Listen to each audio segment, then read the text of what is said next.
Boa tarde, pessoal. Mário Figueira aqui novamente, voltando para fazer a análise rápida, tá? Análise rápida do NZD. Por que eu estou fazendo essa análise? Porque ontem, apesar de eu não, né?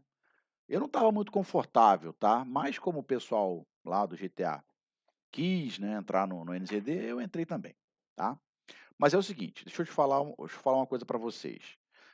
Eu sempre falo para todos os alunos, para quem quiser ouvir, para quem eu treino, para todo mundo, que, eu tenho sempre uma postura de entrar com todos os portfólios que o mercado me oferecer, tá. Inclusive foi para isso que eu criei o gerenciador. Por exemplo, ontem foram 2 portfólios.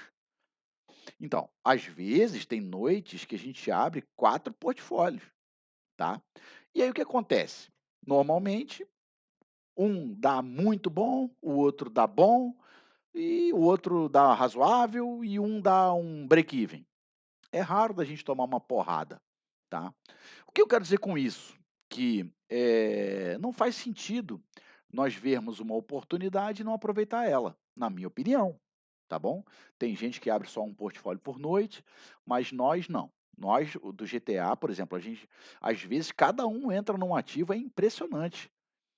Cada um entra num ativo. Teve dias, de 2 traders entrarem antagonicamente, um entrou na força e outro na fraqueza, e os 2 ganharam dinheiro. Ah, como? Meu Jesus! Então, um entrou, no início e outro entrou no final.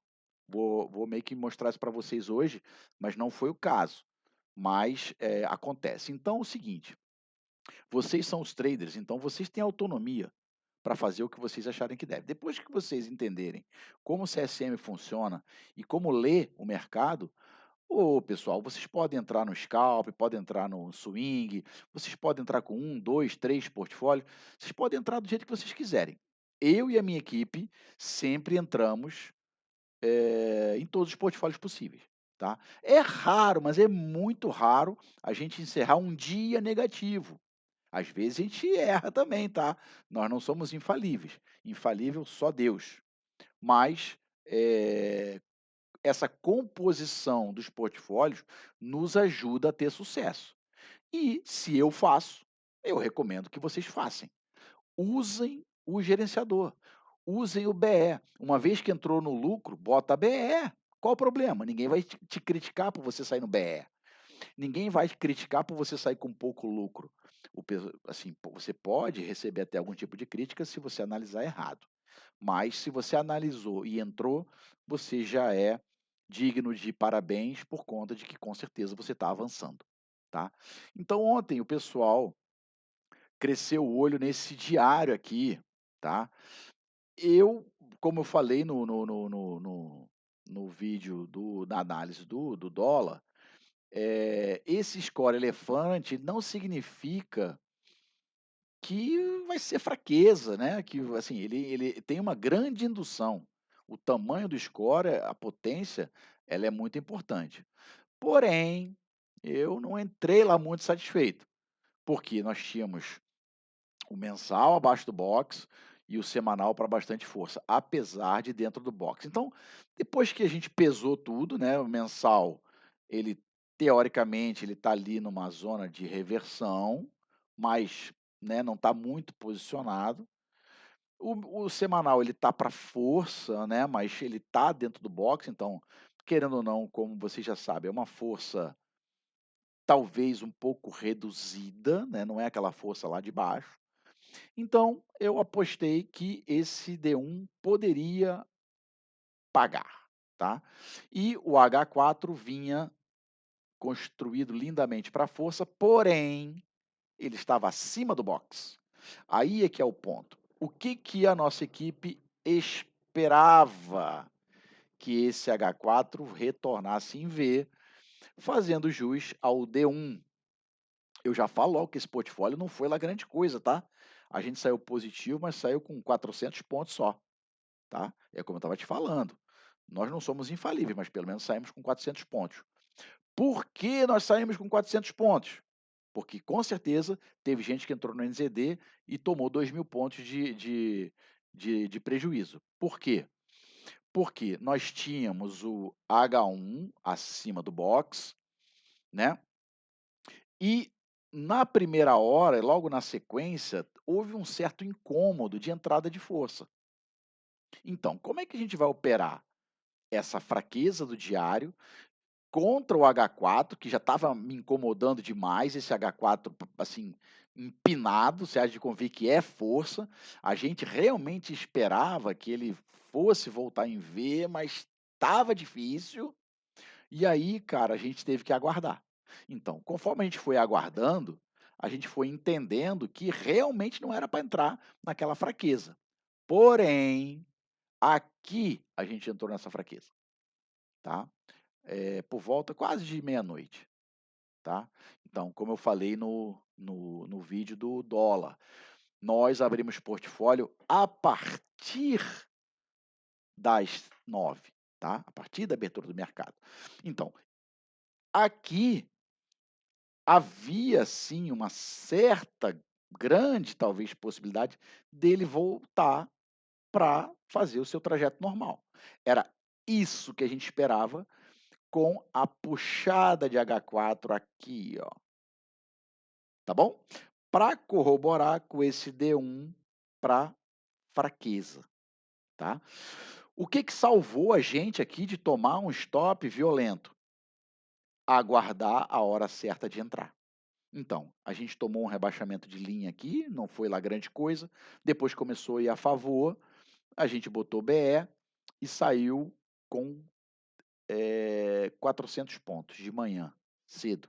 Eu acordo muito cedo, eu acordo 5h40 da manhã todos os dias e eu dou uma olhada no mercado. Aí que eu liguei o trailing, tá? Tava uns 400, acho que uns $350 positivo, 350 pontos positivo, e aí eu liguei o trailing e deixei, pronto.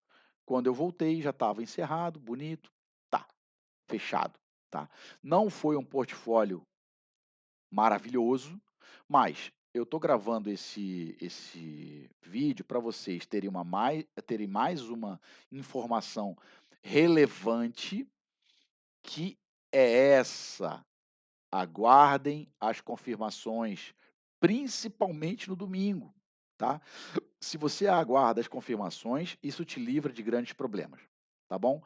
E, é o seguinte, cara, a gente não perde nada em entrar com os portfólios, tá. A gente sabia, entre aspas, que isso aqui ia sair no zero a zero ou pagar alguma coisa, como até pagou alguma coisa. Então, tudo bem, nós não perdemos, isso é o que vale.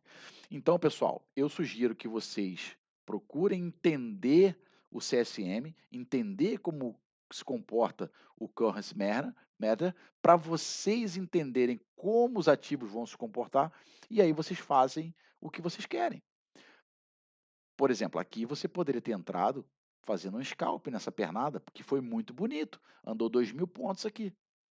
Não foi o caso, a gente não pegou essa pernada, mas poderíamos ter pego. Então, a gente não pegou essa pernada porque a gente estava focado na fraqueza. Para entrar na fraqueza, você tem que esperar uma confirmação, entende? Então, os pontos angulares aqui, se protejam sempre, usem o gerenciador. Esse score muito grande, ele foi levado em consideração porque ele está acima do box. Se ele tivesse feito isso, já seria um problema, como no dólar. Ele perde potência quando entra no box. Então, como ele está acima, ainda foi levado em consideração e pagou. Aqui, o que aconteceu em H4 foi que ele acabou andando um pouco mais, ele descorrelacionou e depois pagou depois de Nova York. Sempre evitamos entrar em Nova York. Só para deixar claro, até antes que alguém pergunte, nós operamos até às 8 da manhã. Entre 8 e 9 da manhã, nós procuramos encerrar o portfólio. Quando a gente decide entrar em Nova York, normalmente é porque a gente já está com o trailing ativado, ou seja, nós não perdemos mais. Aí, às vezes, potencializa muito o nosso lucro entrar em Nova York. Então, a gente faz isso.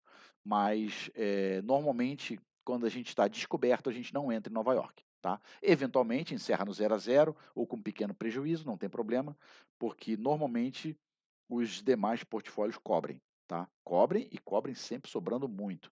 Então eu, recomendo que vocês sempre operem tudo que vocês tiverem certeza que vai performar, tá? NZD, você tinha certeza que ia performar? Cara, até tinha, assim, a gente sabia que não ia ser grande coisa, porque o H4 estava contra, tinha algumas coisas que estavam incomodando, mas, que ia dar um prejuízo muito grande, não, isso a gente sabia que não ia acontecer. Então, quando você domina o que está fazendo, você entra com mais tranquilidade, tá bom? Use o gerenciador, é uma ferramenta muito útil, principalmente quando você está aprendendo e depois, quando você já sabe, assim, bastante coisa, você usa para potencializar os seus lucros. Tá bom, pessoal? Espero que tenha contribuído. Sucesso e vamos para cima. Fiquem com Deus, tudo de bom.